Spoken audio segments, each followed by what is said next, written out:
Hello everyone, this is Cherie, and this is the end of my NaNoWriMo 2023 journey.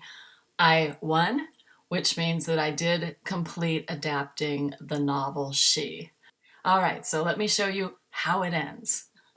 Alright, so where we last left off, they are going to journey to where the Pillar of Life is, so that Leo can be bathed in the flames and become immortal like Aisha. And they go through these great city ruins of the old city of Kor.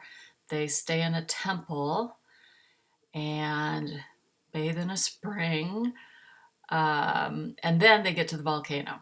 Okay, and so this fire is inside of a volcano. So most of the party stays out because she doesn't want everyone to see it, and it's really dangerous inside. And they finally get to this little place where there's just this little spur that juts out, and they have to jump across onto this boulder that kind of tips, and they have to use this, oh sorry, they don't jump across at this point, they use a plank, but as they're doing this the plank falls, so on the return journey they have to jump. All right, so anyway, they finally get to the Cavern of the Fire of Life, and Leo is just kind of hesitant. So Aisha says, here, let me show you. Like, you're not going to burn up. Let me do it so you can see what happens. So she goes, and this is the second time she's been bathed by the fire.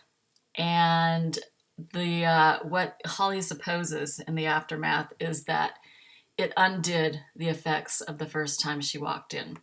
So when she comes out, she starts aging, and she ages all the way down to like what a 2,000-year-old person would be. She's just like this crepey skin and, you know, just this thing on the floor. Super horrific. It's kind of similar to Indiana Jones and the Last Crusade when the guy drinks from the wrong chalice. Yeah, it's like that. All right, and so then she dies, and their servant Job dies from fright. So it's just Leo and Holly. They have to make their way back, but because the plank's gone, they have to jump, you know, and that's harrowing, but they barely make it. And then they have to, you know, like feel their way back out because the lamps have gone out. And finally they get out. Bilali sees them, rescues them, and they tell him that she is dead, but Bilali doesn't want to believe that. And he also says that if she is in fact dead, then the people of the land are going to eat them. They're going to cook them up in the hot pot because, you know, there would be no one to tell them not to do that. So they ask Bilali to help them escape. Bilali does a caravan. He lies to his people and says, oh, she has asked that we take these people out, and she's on one of her long trips now. And so they get them out of the country, and 2 years later, after they had departed, they finally end up back in England. And then I just added this little thing back in his chamber where he sees an apparition of Aisha, just because I think that would be kind of a nice thing to end it on. And that's it. And it's 224 pages. A normal script is 120 pages. So this is essentially a like 4-hour movie.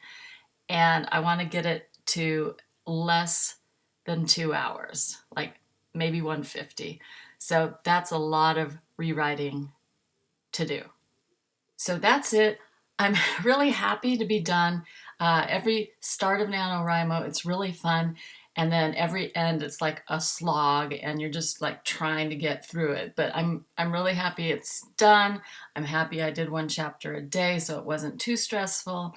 And when am I going to rewrite it so it turns into a regular length feature?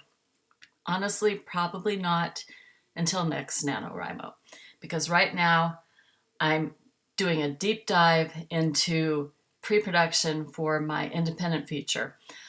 We hope to start shooting January 20th, fingers crossed, and then I would ideally like to have my feature in the can ready to show to people before next year's presidential elections, because the topics in the film are very timely, and there can be a lot of discourse about it before people decide to vote. So anyway, thank you for joining me on this journey with She, A History of Adventure, and I will see you in the next video.